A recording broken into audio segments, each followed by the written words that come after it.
बेटा पत्नी को सम्मान दे तो वो गलत क्यों। रीमा की शादी को 2 साल होने वाले थे, लेकिन अभी तक सास का दिल नहीं जीत पाई थी। एक सहेली जैसी नंद थी, लेकिन अभी कुछ मंथ पहले उसकी शादी हो गई थी, इसलिए रीमा और अकेली हो गई थी। रीमा हर कोशिश करती सास के दिल में जगह बना सके, लेकिन वो नाकाम रही। रीमा की सास उसके किसी काम में हाथ भी नहीं बटाती थी, लेकिन रीमा को अपनी सास से कोई शिकायत नहीं थी, क्योंकि उसका पति अखिलेश उसे बहुत प्यार करता था और हर हाल में उसके साथ थे। अभी रीमा किचन में जा रही थी खाने की तैयारी करने, तभी अरे रीमा, रीमा की सास ने रीमा को आवाज़ लगाई, जल्दी आ इधर। रीमा जल्दी से दौड़ती हुई आई और बोली, क्या माँ जी? अरे कल मेरी दीदी आ रही हैं, तेरी मासी सास। 4 धाम की यात्रा पूरी करके फ़ोन आया है अभी अभी, उनके स्वागत की तैयारी में लग जा, कल सुबह जल्दी आ जाएंगी वह। दीदी को मेथी के पराठे बहुत पसंद है, मेथी साफ़ करके रख देना अभी, और वह कमरा भी जिसमें दीदी रुकेगी उसकी सफाई भी कर दे। दीदी को गंदगी पसंद नहीं है और उसको पूरी रात तरह से आराम करवाना हमारा काम है, याद रखना। रीमा, उनको कोई शिकायत का मौका मत देना। रीमा मन ही मन सोचने लगी, शाम के 7 बज रहे हैं, रात के खाने की तैयारी भी करनी है, कमरा भी साफ़ करना है और मेथी साफ़ करने का फरमान सासू माँ का वह भी पूरा करना है, और सुबह जल्दी भी उठना है। काश कोई उसकी कुछ तो मदद कर दे, पर मदद मांगे किससे।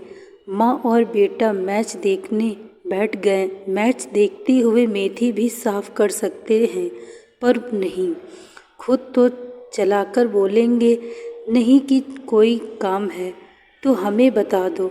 मैं बोलूँगी तो बात और सुनने को मिलेगी, इससे अच्छा है मैं खुद ही कर लेती हूँ। यह सोचकर रीमा खुद ही सारा काम करने लगी।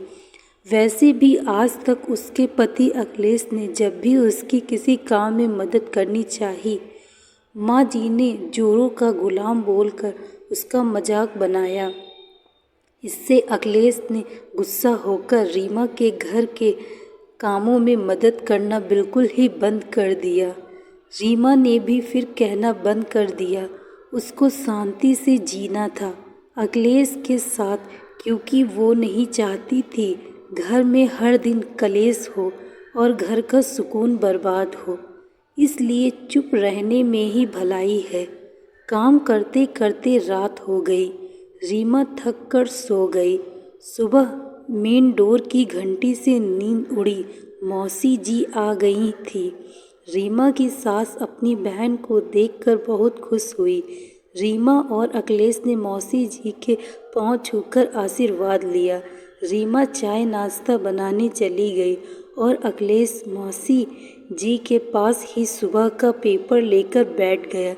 रीमा की सास बोली, दीदी आपको भी शोभा की शादी में ही 4 धाम की यात्रा सूझी, अपनी इकलौती भांजी की शादी में भी आप आ नहीं सकी, नाराज़ हैं शोभा आपसे और मैं भी। मेरा एक ही बेटी और एक ही मेरी बहन ही शादी में नहीं आ सकी। मौसी जी ने रीमा की सास को मनाते हुए कहा, अरे छोटी मान जा, माफ़ कर दे, क्या करती, कब से 4 धाम की यात्रा का सोच रही थी। यह सब लोगों का साथ बैठ गया तब जाना हो गया, नहीं तो वापस हमेशा की तरह मेरा यह 4 धाम की यात्रा का सपना अधूरा रह जाता। अच्छा चल छोड़, यह बता मेरी भांजी कैसी है और दामाद जी, शादी की और सारी बातें बता मुझको फुर्सत से, तभी तो सीधा तेरे पास ही आई हूँ। रीमा की सास की आंखों में बेटी और दामाद का नाम लेते ही चमक सी आ गई और बोलने लगी, क्या बताऊं दीदी, आपको किसी की नज़र ना लगे मेरी बेटी की किस्मत पर। अरे यहाँ तो लोगों की नज़रें भी बहुत तेज हैं, लोग जलते हैं मेरी बेटी की अच्छी किस्मत देखकर। रीमा की तरफ देखकर बोली, अरे दीदी, इतना अच्छा ससुराल मिला है शोभा को, तो उसके तो भाग्य खुल गए। बस आपकी दुआओं का असर है।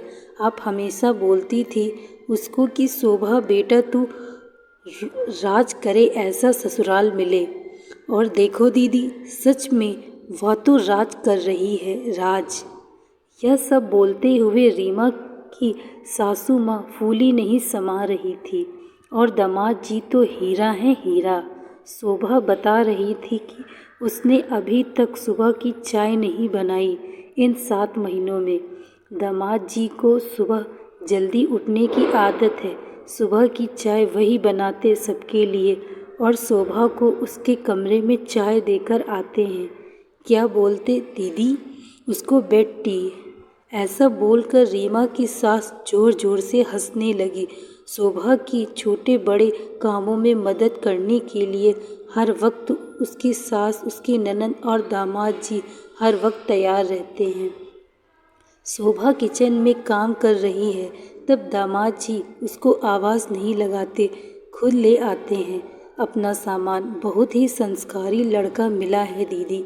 इधर कई दिनों से मेरी तबीयत खराब है, हर दिन मुझसे भी फ़ोन करके तबीयत के बारे में पूछते रहते हैं। सच दीदी, ऐसा दामाद जिसको मिल जाए उसका तो जन्म सुधर जाए। मैं तो वारी वारी जाती हूँ दामाद जी पर। मेरी शोभा की पसंद न पसंद सबका ध्यान रखते हैं। सारा दिन हाँ शोभा शोभा करके उसके आगे पीछे लट्टू हुए फिरते हैं।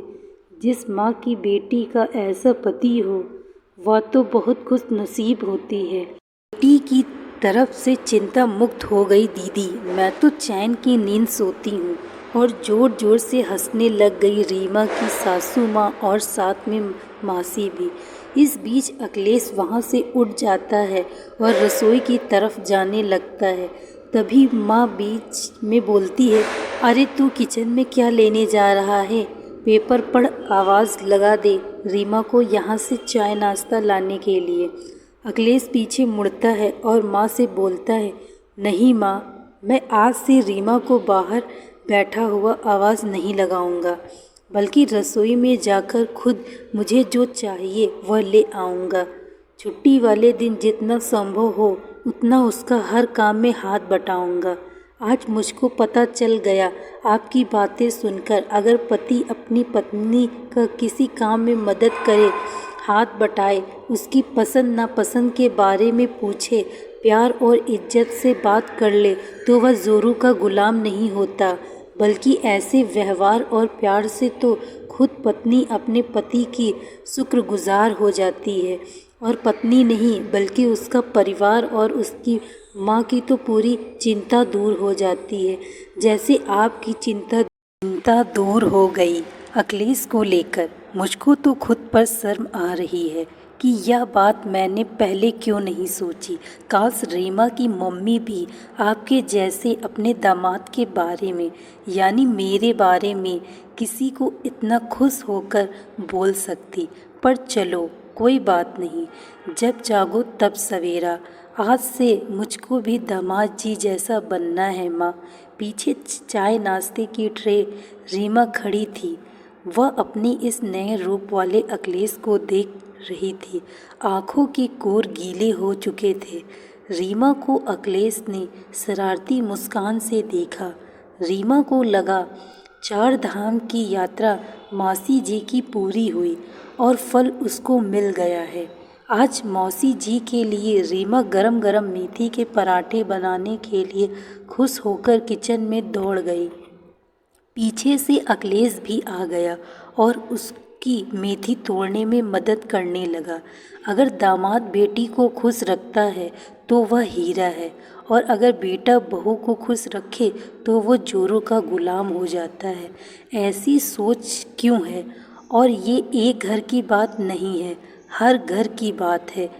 इस मानसिकता को बदलने के लिए घर के बेटे को ही पहल करनी पड़ेगी। एक ही घर में बेटी और दामाद के लिए इतनी अलग अलग सोच क्यों? दामाद बेटी को प्यार करे तो बहुत अच्छा, बेटा बहू को प्यार करे तो बेटा गलत क्यों? दोस्तों, मैं आशा करती हूँ आपको यह पारिवारिक कहानी अच्छी लगी होगी। यदि कहानी अच्छी लगी हो तो वीडियो को लाइक तथा चैनल को सब्सक्राइब अवश्य करें। आने वाली ऐसी ही कहानियों को सुनने के लिए बेल आइकन को प्रेस करें।